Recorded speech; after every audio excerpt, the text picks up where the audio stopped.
क्या डिस्कशन क्या था कि एंड विथ डिजिट 0 होना, और एंड विथ डिजिट 0 होना यानी कौन, ये 10। तो देखो 2 5 या 10 फैक्टर बनाए इसके। जैसे ये कौन है आपके पास 30, तो 30 के फैक्टर क्या आ गए 2 इंटू 3 इंटू 5। जैसे कौन बेटा 110, तो फैक्टर क्या बना 2 इंटू 5 इंटू 11।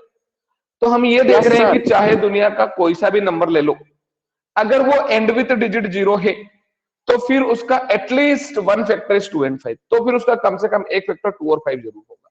जैसे देखो ये कौन हो गया 2 और 5, 2 और 5। और भी एग्जांपल ले लो, और भी अगर आप एग्जांपल लेंगे, फॉर एग्जांपल मान लीजिए आप लोगों ने ले लिया है 120 ले लिया है, क्या ले लिया है 120, तो इसके फैक्टर बनाओगे क्या बनेंगे 2 से 60, फिर 2 से 30, फिर 2 से 15, 3 और 5। तो देखो इसका भी एक फैक्टर 2 और 5 आया कि नहीं आया। तो ये बताना चाह रहा था कि अगर कोई सा भी नंबर अगर and with digit 0, and with digit 0 मतलब उसका लास्ट वाला डिजिट क्या हो जाएगा 0। इसको अगर मान लो 101 है तो ये एंड विथ डिजिट 0 नहीं है, ये एंड विथ डिजिट 0 नहीं है। क्यों? क्योंकि इसके मिडिल में है 0। ठीक है, समझ रहे हैं कि नहीं आप लोग बेटा? जैसे मान लो लिख दिया हम लोगों ने 1005, तो ये एंड विथ डिजिट 0 नहीं है, ये एंड विथ डिजिट 5 है। और हमको क्या शो करना था, हमको ये शो करना था कि 6 टू द पावर n जो है क्या वो एंड विथ डिजिट 0 है। और अगर ये 6 to the power and with digit 0 है तो फिर इसका एक फैक्टर 2 और 5 होना चाहिए। हम देख लेते हैं वेयर n क्या है, n नेचुरल नंबर है, 1 रखो 2 रखो 3 रखो कुछ भी रख सकते हो। तो हमने इसको क्या लिखा था 6 टू द पावर n लिखा था। फिर हमने क्या बताया था इसको बेटा 2 इंटू 3 की पावर n बताया था। और देखो 2 इंटू 3 की पावर n मतलब समझ रहे हो ना, 2 इंटू 3 की पावर n, यानी देखो यहां पर जो फैक्टर आया है वो कौन आया 2 और 3। हियर नॉट फैक्टर 2 एंड 5, देखो 2 और 5 का कोई फैक्टर ही नहीं आया। और अगर 2 और 5 का फैक्टर आया ही नहीं तो this number is never and with digit 0, ये नंबर कभी भी 0 के साथ नहीं। क्या क्लियर है? Yes sir. क्लियर? यस अब क्लियर है सर। ओके चलिए अगर अब हम लोग आगे बढ़े तो अब जो नेक्स्ट जो है आपके पास, नेक्स्ट समझना। नेक्स्ट में ये बता रहा था आपको कि ये तो हो गया। अब अगला एक वर्ड आता है कंपोजिट नंबर। अगला वर्ड क्या आता है बेटा आपका कंपोजिट नंबर। तो अगर हम लोग बात करें कंपोजिट नंबर की, किसकी बात बेटा कंपोजिट नंबर की अगर हम लोग बात करें तो कंपोजिट नंबर समझना, दो टाइप के नंबर होते हैं हमारे। एक नंबर होता है प्राइम नंबर और एक होता है कंपोजिट नंबर। एक कौन होता है बेटा प्राइम नंबर और एक कौन होता है कंपोजिट नंबर। तो ऐसा नंबर जिसके ओनली 2 फैक्टर होते हैं, कितने बेटा बोलो जल्द से, ओनली 2 फैक्टर, ओनली 2 फैक्टर, सिर्फ कितने फैक्टर होंगे 2 फैक्टर होंगे, तो उसको हम कहते हैं प्राइम नंबर, उसको हम बोलते हैं प्राइम नंबर। क्या बोलते हैं हम लोग उसको प्राइम नंबर। जैसे 2 प्राइम नंबर है क्योंकि 2 के 2 ही फैक्टर है 2 और 1। जैसे 3 क्या आपका प्राइम नंबर, क्यों क्योंकि 3 के 2 ही फैक्टर है 3 इंटू 1। जैसे 5 के 2 ही फैक्टर है 5 इंटू 1। ये other words we can say that the number is divisible by itself and 1। ऐसा नंबर जो खुद और एक से डिवाइड, उसको भी हम लोग क्या बोलते हैं, उसको भी हम लोग प्राइम नंबर बोलते हैं। क्लियर है? प्राइम नंबर इतना क्लियर है? तो डिविजिबल बाय इटसेल्फ एंड 1 जो खुद से और एक से डिवाइड होगा, या फिर ओनली 2 फैक्टर जिससे फैक्टर होंगे 2, उसको क्या कहेंगे हम लोग prime number. Clear? Next one is composite number. इसमें क्या हो जाएगा number having more than 2 factor, number having more than 2 factor. तो ऐसा नंबर जिसके क्या हो जाएंगे 2 से ज्यादा फैक्टर हो जाएंगे, उसको हम क्या कहेंगे the number having more than 2 factor is known as composite number. उस नंबर को हम क्या कहेंगे कंपोजिट। तो मुझे बता दो पहला कंपोजिट नंबर कौन है? First composite number is 4। Composite number is 4। Very good, क्योंकि पहला कंपोजिट नंबर कौन है 4 है। 4 है क्यों? क्योंकि देखो 4 के फैक्टर पता है आपको कितने फैक्टर बन रहे हैं? 4 के फैक्टर कितने बन रहे हैं? 3। कौन कौन बन रहा है 3? 1 2 and 4। 1 2 और 4 नहीं, 1 2 और 4 फैक्टर थोड़ी ना बने उसके। क्या उसके फैक्टर कौन बने 4 के? देखो 4 के फैक्टर 2 इंटू 2 इंटू 1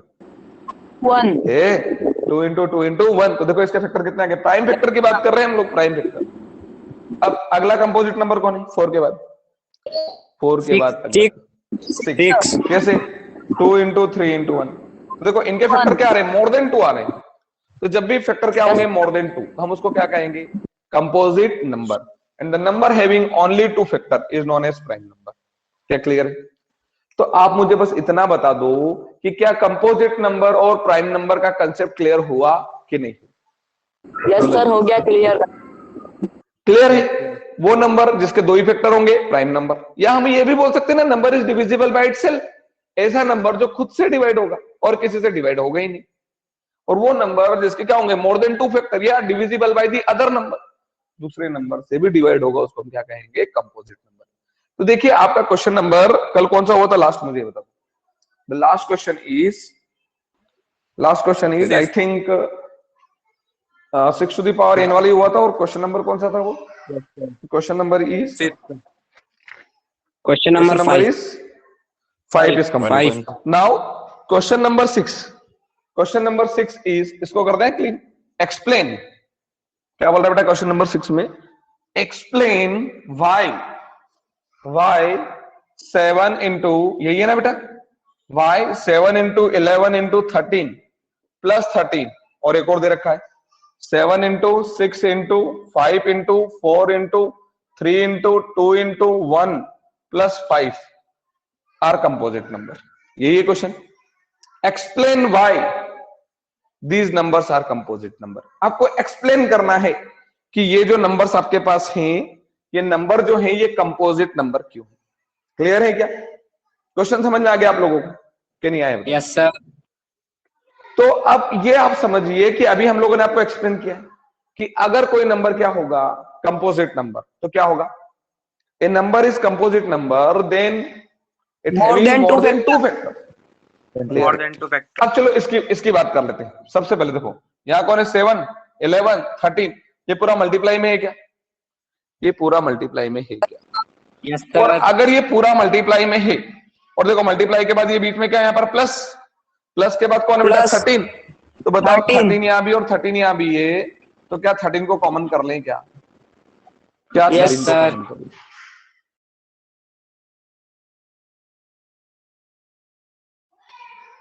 क्या 13 को कॉमन कर ले? तो 13 कॉमन हो जाएगा। जैसे ही आप 13 को कॉमन करोगे, देखो यहाँ कौन बचेगा? 7 इंटू कौन हो गया? 11। देखो 7 इंटू 11 इंटू कौन था? 13, और 13 कॉमन हो गया तो 1, फिर प्लस 13 कॉमन हो गया तो 1। क्या समझ में आया? यस अब ये कौन हो गया आपके पास? 13, ये तो हो गया 13। 7 11 जा 77, और 77 इंटू 1 77 प्लस 1। देखो बेटा ये कौन हो गया आपके पास? 13 इंटू कौन हो गया? 78। इंटू आप 1 कर ही सकते हो। अरे 1 तो किसी के साथ भी इंटू कर सकते हो। तो देखो Yes sir. और भी ब्रेक हो सकता था, ये और भी 2 से और ब्रेक हो सकता था। तो देखो this number having more than 2 factor. अरे समझ में आया कि नहीं आया बेटा? दिस नंबर हैविंग, बोलो बेटा समझ में आ गया क्या? मोर than 2 factor, more than 2 factor. और अगर मोर देन 2 फैक्टर होंगे तो क्या होगा? सो दिस नंबर इज बोलो बेटा कंपोजिट नंबर। ये नंबर आपका क्या नंबर क्लियर? Composite number. अब देखो Yes, यहाँ की sir. बात करते हैं। ये पूरा मल्टीप्लाई में है ना, यहाँ तक 1 तक। Yes sir. तो देखो ये जब पूरा मल्टीप्लाई में है तो इसमें 5 है क्या? इतने इतने, और प्लस के बाद भी 5 है क्या? तो 5 को क्या कर लिया? सर 5 को कॉमन ले लें। कॉमन कर लिया तो कितना हो जाएगा? देखो 7 into 6 into 1 into 4 into 3 into 2 into 1 plus 1। Clear?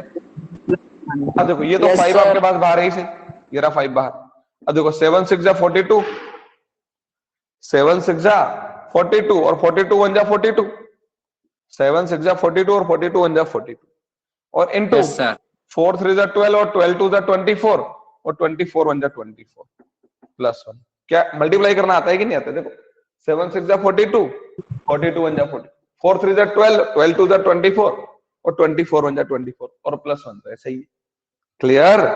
अब देखो बाहर तो ये 5 है आपके पास।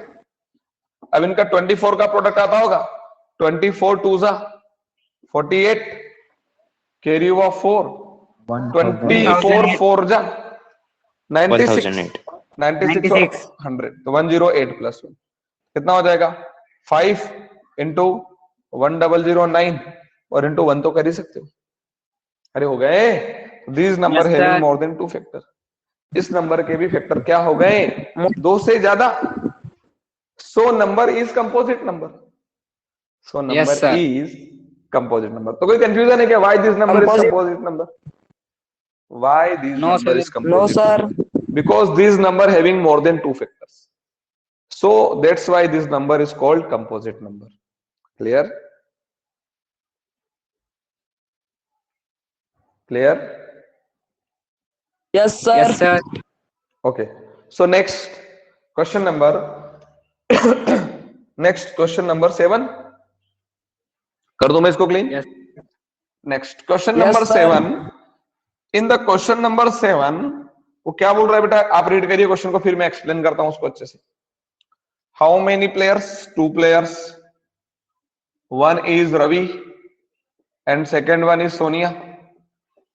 ठीक है ना. 2 players Ravi and Sonia run around the circular path. क्या कर रहे हैं बेटा? रन कर रहे हैं. किसके अराउंड कर रहे हैं? Circular path. ऐसा कोई सर्कुलर पाथ है? Around the circular field. Clear? अब Yes, देखिए, sir. Ravi takes 18 minutes, sorry Ravi takes 12 minutes to complete the one round. Ravi को कितना टाइम लग रहा है बोलो बेटा जल्दी से? 12 मिनट्स लग रहे हैं एक राउंड कंप्लीट करने. And Sonia takes 18 minutes to complete one round. और सोनिया को कितना Yes, टाइम sir. मिल रहा है?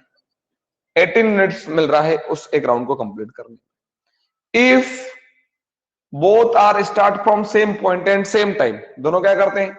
एक ही साथ स्टार्ट करते हैं, सेम पॉइंट से और सेम टाइम से, इन सेम डायरेक्शन, और दोनों का डायरेक्शन भी क्या होता है?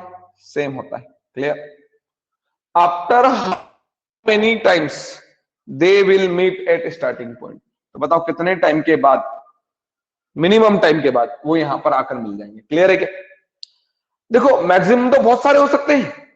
चलो एक बार मिलेंगे वही चाहिए हमको, दूसरी बार भी मिल सकते हैं, तीसरी बार भी, इनफाइनाइट टाइम्स मिल सकते हैं अगर वो दौड़ते रहेंगे तो वो इनफाइनाइट टाइम्स की बात नहीं कर रहा, वो सबसे पहले कब मिलेंगे, यानी वो कम से कम टाइम जिसमें वो क्या हो जाए, मिल जाए. और हमने इस चैप्टर में शुरुआत करी थी कि जब भी मिनिमम फाइंड करना हो तो व्हाट बोलो बेटा? मिनिमम यानी मिनिमम यानी बोलो जल्दी से? कम से कम. एलसीएम है ना. अरे मिनिमम यानी एलसीएम और मैक्सिमम यानी बताया था मैंने आपको एचसीएफ. क्लियर है क्या? दो वर्ड आपको हमेशा याद रखना है कि जब भी मिनिमम चाहिए यानी हमको एलसीएम फाइंड करना है, और मैक्सिमम चाहिए यानी हमको एचसीएफ फाइंड करना है. क्या क्लियर है? मिनिमम चाहिए यानी एलसीएम, मैक्सिमम चाहिए यानी एचसीएफ. क्लियर है क्या? बोलो Yes, जल्दी. sir. मिनिमम चाहिए यानी एलसीएम, मैक्सिमम LCM. चाहिए यानी आपको एचसीएफ चाहिए. तो अब देखो यहां पर आपको मैक्सिमम टाइम चाहिए कि मिनिमम टाइम चाहिए? Minimum. मैक्सिमम टाइम चाहिए कि Maximum. मिनिमम, क्योंकि वो कम से कम टाइम जिसमें वो यहां पर मिले. Yes, sir. समझना बेटा. तो क्या हो जाएगा, यहां पे चाहो तो आप लिख सकते हो. तो एलसीएम निकालने क्या, पहले निकाले लेते हैं. तो एलसीएम किसका? 12 का. प्राइम फैक्टराइजेशन से निकालने क्या? 2 से 6, 2 से 3 Yes, sir. और 3 से 1. तो प्राइम फैक्टर क्या बन गई?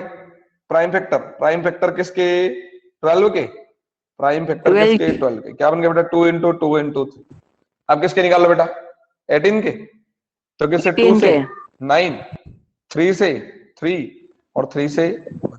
तो प्राइम फैक्टर यहां भी लिख लो. किसके? 1. प्राइम फैक्टर ऑफ 18 क्या आ जाएगा बेटा? 2 into 3 into 3. क्लियर है? 3. अब हमको क्या चाहिए? एलसीएम चाहिए. तो एलसीएम का तो फंडा हमने पढ़ ही रखा है. किसका एलसीएम चाहिए? 12 और 18 का. अरे एलसीएम ही तो चाहिए 12 और 18 का. तो फंडा क्या बोलता है? पहले वाले के सारे लिख दो. तो पहले वाले के 2 into 2 into 3, देखो 2 into 2 into 3. 3. अब दूसरे वाले को उनको नहीं लिखना है जो आ चुका है, तो दूसरे वाले का 2 आ गया. ये देखो दूसरे वाले का 3 भी आ गया. Sir. पर एक Yes, ही बच sir. गया. तो ये कितना हो गया आपके पास? 12 into 3 यानी 36.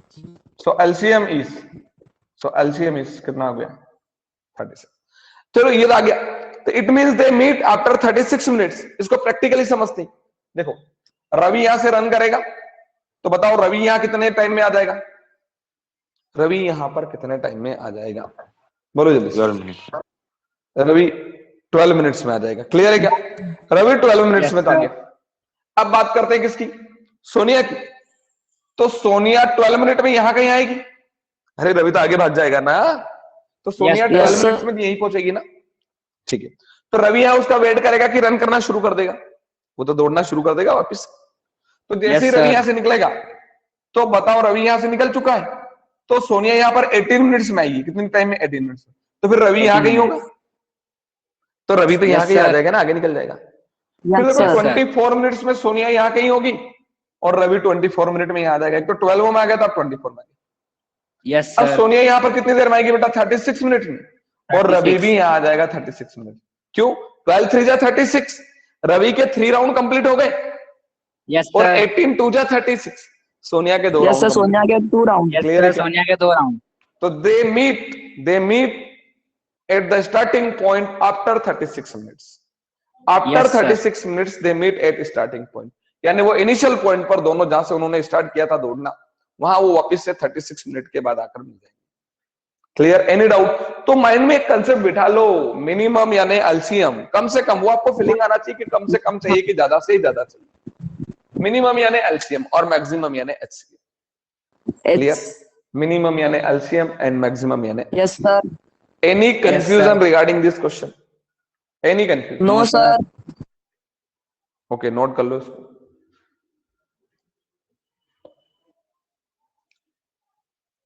Complete? So next one जो प्रॉब्लम्स है वो इस टाइप से आएंगे, कुछ बेटा समझना अच्छे से, इसको हटा रहे हैं। नेक्स्ट वन जो प्रॉब्लम्स आएंगे वो इस टाइप से आएंगे। अभी पहले सब्जेक्टिव में बहुत क्वेश्चंस पूछे जाते थे, ऑब्जेक्टिव में देखो उनको किस टाइप से पूछते हैं वो हम लोग अभी देखेंगे केस स्टडीज में या बोर्ड से जो पेपर रिलीज होंगे उसमें। पर हम लोग इनको फिर भी करके तो रखें, नॉलेज तो होना चाहिए ना। पता चल रहा है कि हम लोग ऑब्जेक्टिव के चक्कर में सब्जेक्टिव का कुछ नॉलेज ही नहीं लिया। और देखो हमको जब तक नॉलेज नहीं है तब तक कोई किसी काम का नहीं है। एग्जाम में नंबर लाना किसी काम का नहीं है। नॉलेज होना Yes, इंपॉर्टेंट sir. है बेटा, सिर्फ नंबर लाना इंपॉर्टेंट नहीं है। तो उस नॉलेज के लिए हम लोग क्या छोटे छोटे क्वेश्चन ही करें, बड़े क्वेश्चन नहीं करें क्या, लेंदी क्वेश्चन नहीं पढ़े क्या? पढ़ना है किसके लिए? नॉलेज के लिए। नॉलेज के पहले लिए। क्वेश्चन पूछे जाते थे, show that √2 is a irrational number, show that √3 is a irrational number, show that √5 is a irrational number. अच्छा क्या ये √4 इरेशनल नंबर है क्या? ये बता दो मुझे, क्या ये √4 इरेशनल है क्या? No, sir. ये रेशनल नंबर है, ये रेशनल है। क्यों? क्योंकि इस 4 को 2 into 2 लिखकर हम लोग 2 को बाहर कर लेते हैं।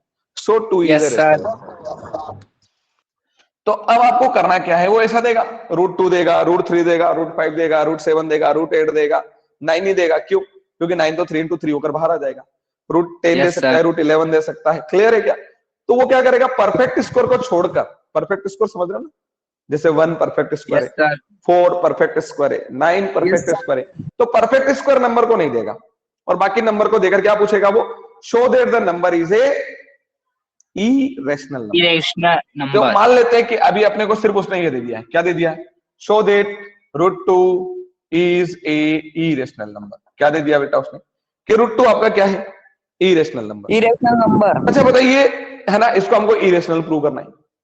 अब मुझे ये बताइए कि मान लो आप लोगों ने कहीं देखा होगा कि कहीं पर एक बॉक्स बना हुआ होता है कि कृपया कचरा यहां डालें, तो आप देखते होंगे कि उस बॉक्स के अंदर या उस पैकेट जहां भी बना हुआ होगा वहां नहीं डालेंगे, लोग आसपास कचरा ही कचरा कर देंगे, है ना।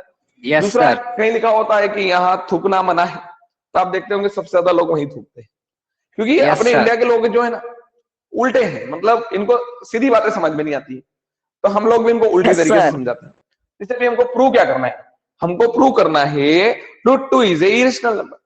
तो हम क्या करेंगे, हम उल्टा चलेंगे। जैसे let √2 is a rational number. क्या समझ में आया बेटा, let √2 is a rational number. मान लिया कि √2 क्या है, रेशनल नंबर। उल्टा Rational. बोल देंगे यहाँ नहीं थूकना है तो वहीं थूकेंगे, बोलोगे इसको प्रूव करोगे इरेशनल है तो हम बोलेंगे नहीं ये तो rational. Let √2 Yes, is sir. A rational number. ठीक है, रेशनल सपोज कर लिया। और हमको पता है, क्या पता है कि दुनिया का कोई सा भी नंबर ले लो, अगर वो रेशनल होगा तो फिर तो इस फॉर्म में होगा, p/q के फॉर्म में होगा। Where Yes, sir. q is not equal to Q 0, is not equal जबकि to q 0 0. नहीं होना चाहिए। क्लियर? यस तो सर। अगर √2 इज ए इरेशनल नंबर है, इसका मतलब क्या हो जाएगा, √2 इज इक्वल टू p/q। ठीक है, और यहां लिख Yes, देंगे sir. p and q are coprime number, p and q are coprime number. अब कोप्राइम नंबर होना मतलब, कोप्राइम मतलब समझना, जैसे 2 और 3, 2 और 3 क्या है, कोप्राइम है। क्यों है 2 और 3 कोप्राइम? Prime number है. क्योंकि इन दोनों में कोई भी कॉमन नंबर नहीं है। जैसे मैं बोल रहा हूं 5 और 7, 5 और 7 क्या है, कोप्राइम नंबर है, क्योंकि इनमें कोई भी number. कॉमन फैक्टर नहीं है। नहीं है. तो जैसे 2 और 6, 2 और 6 कोप्राइम है क्या, No, sir. 2 और 6 कोप्राइम है क्या? नहीं, क्यों? क्योंकि 2 में एक फैक्टर 2 है और 6 में भी एक फैक्टर 2 है, तो दोनों में कॉमन Yes, फैक्टर sir. 2 आ गया। तो जिसमें कॉमन फैक्टर कुछ भी कॉमन नहीं होता है उनको हम क्या बोलते हैं? को प्राइम नंबर। वो प्राइम नंबर। को प्राइम मतलब समझ रहे हो ना? पी और क्यू Yes, में कोई sir. भी कॉमन नंबर नहीं है। क्लियर? यानी वो किसी से डिविजिबल नहीं होंगे एक नंबर से, दोनों अलग अलग नंबर से डिवाइड होंगे। क्या समझ में आ गया? Yes, नहीं sir. तो हमने क्या किया है समझना, हमने ये किया है let root 2 is a rational number और पी बाई क्यू के फॉर्म में, where p and Q are coprime number. Clear? अब बच्चे को बड़ा डर लग रहा है, अरे सर मेरे को तो रूट बिल्कुल भी पसंद नहीं है। तो हम बोले चलो ठीक है, तेरे को रूट पसंद नहीं है ना, तो रूट को हटा देते हैं। तो हम कर लेते हैं स्क्वायरिंग ऑन बोथ साइड। क्या कर लेते हैं बेटा? Squaring on both side. ठीक है ना? दोनों साइड हम क्या कर रहे हैं? से स्क्वायरिंग करेंगे तो इधर क्या हो जाएगा? रूट 2 का होल स्क्वायर और Yes, सामने sir. क्या आ जाएगा बेटा? बोलो इनसे, P p by by Q q का का होल होल स्क्वायर। स्क्वायर। तो रूट 2 का स्क्वायर तो 2 is equal to p square upon q square. Yes, root 2 का sir. Square 2 is equal to p square upon q square. Yes, अब ये sir. Q square divide में तो cross into कर देते हैं, तो 2q square is equal to p square. ठीक है? अब ये 2 मल्टीप्लाई में तो कहां पहुंचा देते हैं? डिवाइड में, यानी क्या आ Divide में। जाएगा? Q square is equal to p square upon में 2, और इसको Upon इक्वेशन 2. नंबर में फर्स्ट दे रहा हूं। ठीक है? अब इसको फिर से समझते हैं, क्या करना था? रूट 2 को इरेशनल प्रूव करना था, तो क्या कर लिया? Let root 2 is a irrational number, root 2 Yes, is sir. A sorry root 2 is a rational number, root 2 equal to p by q, p and Q are the coprime number. Root से problem थी squaring on both side, squaring on both side. So root 2 square 2, p square is p square and q square is q square. Cross into किया, 2q square is equal to p square, so q square is equal to p square by 2। अब देखो आप यहां पर कर क्या रहे हो? आप यहां पी स्क्वायर को डिवाइड कर रहे हो क्या? देखो पी स्क्वायर को डिवाइड कर रहे हो क्या? डिवाइड कर रहे हो ना? किससे डिवाइड कर रहे Yes, हो? sir. 2 से। और जब पी स्क्वायर को 2 से डिवाइड किया तो आपको कौन मिला? पी स्क्वायर को डिवाइड किया 2 से, कौन मिला आपको? क्यू। Q square. अरे मिला के नहीं मिला? क्यू का स्क्वायर मिला। Yes, sir. तो हम ऐसा बोल सकते हैं क्या? P square is divisible by 2, p square is divisible by 2। सही है क्या? P Yes, square sir. तो 2 से डिवाइड हो रहा है ना। अगर इसका स्क्वायर हटा दें, मान लो मैं बोल रहा हूं कि 6 स्क्वायर कितना आएगा? 36, तो 36 इज डिवाइडेड बाय 2, तो फिर 6 का स्क्वायर हटा दे तो 6 इज डिवाइडेड बाय 2 होगा कि नहीं होगा? यानी p square is Yes, divisible sir. By 2 है, तो फिर p इज ऑल्सो डिविजिबल बाय 2। अगर किसी का स्क्वायर डिवाइडेड है ना, तो स्क्वायर हटने के बाद जो नंबर है वो भी डिवाइडेड होगा। जैसे कैसे? मैंने बोल दिया 8 स्क्वायर, यानी कौन हो गया? 64, 64 डिवाइडेड Yes, बाय sir. 4, तो इसका मतलब स्क्वायर हटा दो तो 8 इज ऑल्सो डिवाइडेड बाय 4। क्या समझ में आया? Yes, कि sir. अगर किसी नंबर का स्क्वायर अगर उससे डिवाइडेड है, तो स्क्वायर हटने के बाद जो नंबर आ रहा है वो भी उससे डिवाइडेड होगा। तो देखो P square is divisible by 2, यहां से देखा हमने, तो पी भी क्या होगा? Divisible by 2। अब मैं एक और लॉजिक की बात बताता हूं बेटा, कि कोई भी नंबर डिवाइड कब होता है? जैसे मैंने बोला 10 इज डिविजिबल बाय 2, सही की गलत? 10 is divisible by 2, Yes, sir. सही की गलत? Yes, sir. ऐसा क्यों? Sir. क्योंकि 10 के अंदर एक 2 छुपा हुआ है, क्योंकि 10 के अंदर एक 2 छुपा हुआ है। सही है क्या? Yes, sir. मैंने Yes, बोला sir. 15 is divisible by 5, 15 is divisible by 5, ऐसा क्यों? Yes, sir. ऐसा क्यों? क्योंकि 15 के 15 के अंदर अंदर एक एक 5 5 छुपा छुपा हुआ हुआ है। है। जैसे मैंने मान लो बोल दिया 30 इज डिविजिबल बाय 6, कि 30 किससे डिविजिबल है? 6 से। तो Yes, ऐसा sir. क्यों? क्योंकि 30 के अंदर एक 6 छुपा हुआ एक है। 6 है। तो कोई भी नंबर तभी डिवाइड हो सकता है जब उसके अंदर एक फैक्टर उसका हो। देखो देखो 2 का फैक्टर 10 के अंदर था, तो 2 से डिवाइड Yes, हुआ। sir. 15 के अंदर एक 5 का फैक्टर था, तभी तो 5 से डिवाइड हुआ। 30 के अंदर एक 6 का फैक्टर है, तभी तो वो 6 से डिवाइड है। क्या समझ में आ रहा है? और हम यहाँ क्या Yes, बोल रहे हैं? Yes, sir. हम यहाँ क्या बोल रहे हैं? हम यहाँ क्या बोल रहे हैं? P इज डिविजिबल बाय 2, यानी P के अंदर क्या है? P के अंदर एक 2 है कि नहीं two है? है। 2 Yes, है sir. P के अंदर, तो P इज इक्वल टू मैं लिख रहा हूं 2C, क्योंकि जरूरत है। देखो 10 के अंदर क्या था?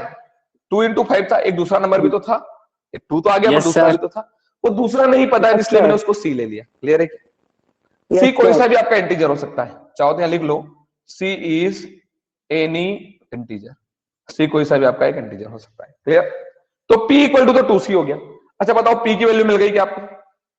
Yes, p की sir. वैल्यू मिल गई क्या? Yes, तो put in sir. Equation first, कहां पुट कर रहे हो उसको? Put in equation number first. First. First क्या है आपके पास? Q square Q square. Is equal to कौन है? P square. तो पी की जगह कौन आ Yes, जाएगा? sir. 2c का स्क्वायर अपॉन में 2। तो देखो जल्दी से ये कौन आ जाएगा? Yes, sir. क्यू स्क्वायर, इसको क्या लिख सकते हैं? 2 इंटू 2 इंटू सी स्क्वायर अपॉन में 2। Yes, sir. सही है।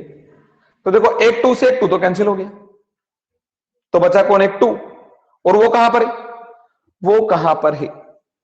मल्टीप्लाई में। Multiply. तो Multiply कहां में. आएगा? डिवाइड में। Divide तो में. बताओ कहां आएगा? डिवाइड में। Divide क्या हो में। जाएगा बेटा? Q square upon 2 is equal to कौन हो गया? C. Q square upon 2 square. Equal to, C यानी square. अब यहां से क्या देख रहे हो? अब क्या देख रहे हो कि क्यू स्क्वायर क्या है? बोलो। Q square is divisible by, By 2. यानी क्या हो गया? Then q is by also Also divisible divisible by by 2। 2. तो देखो हो क्या गया?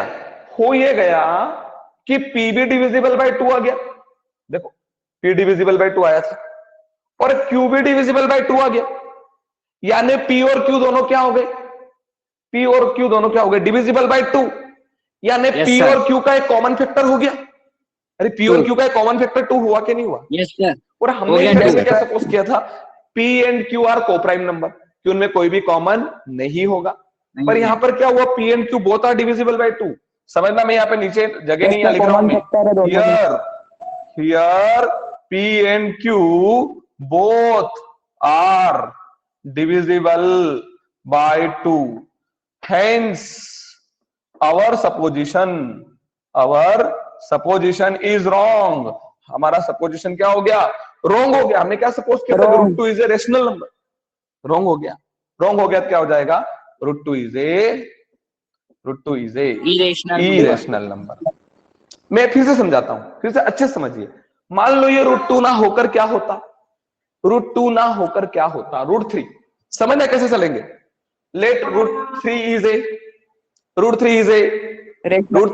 Rational number. Rational root number. 3 equal to P upon root 3 is equal to Q. P upon Q. Q. P and Q are Co-prime number. Co-prime Co-prime number. number. So root से problem है squaring on, तो Both root 3 sides. Square is equal to P upon Q का whole square. Whole square. 3 is equal to 3 equal to p square upon q square. So 3q square is equal to p square. So q square is equal to p square upon 3। p square is divisible by 3। p is also divisible by 3. p is equal to 3c. Put in equation number first. q square is equal to 3c square upon 3. So q square is equal to 3 into 3c square upon 3. 3 से 3 cancel. Upon 3. So q square upon 3 is equal to c square. q square is divisible by 3. q is also divisible by 3. p and q both are divisible by 3. Our supposition is wrong. Wrong. Hence, Wrong. root 2 is root 3 is a Irrational number. irrational number. और समझते हैं, देखो और मान लो ये root 5 होता, क्या होता? Root 5 Root 5. Root 5. Let root 5 is a Rational Rational number. Rational number. so root 5 is equal to root P 5 is upon equal Q. to p upon P q. upon Q. p and q are Co-prime number. co-prime number. Squaring on Both squaring sides. on, Both so sides. root 5 का whole square is equal to p upon q P का upon Q का whole square. Root 5 का square, root 5 का Five. Square 5 is equal to p square upon q square. 5q square equal to p square. तो q Yes. Square is equal to p square upon 5। p square is divisible by p Five. Square is divisible by 5। p is also divisible by 5. So p is equal to 5c. Put in equation 5c. number first. First. Put in equation number. So q First. square is equal to, so q 5c square is equal to upon 5. 5c square upon 5. So q square is equal to 5 into 5c square upon 5. So 5 से 5 cancel. Cancel. So q square upon 5 is equal to c square. C square. q square is divisible by 5. 5. So q is also divisible by 5. नहीं आ रहा। 5. So Q is also divisible by 5. 5. So P and Q both are divisible by 5. 5. Our supposition is wrong. Wrong. Hence root 5 is a irrational number. नहीं आया। Number फिर से समझाएं। Sir आ अरे गया आया कि नहीं आया अच्छे से? सर आ गया यस सर एनी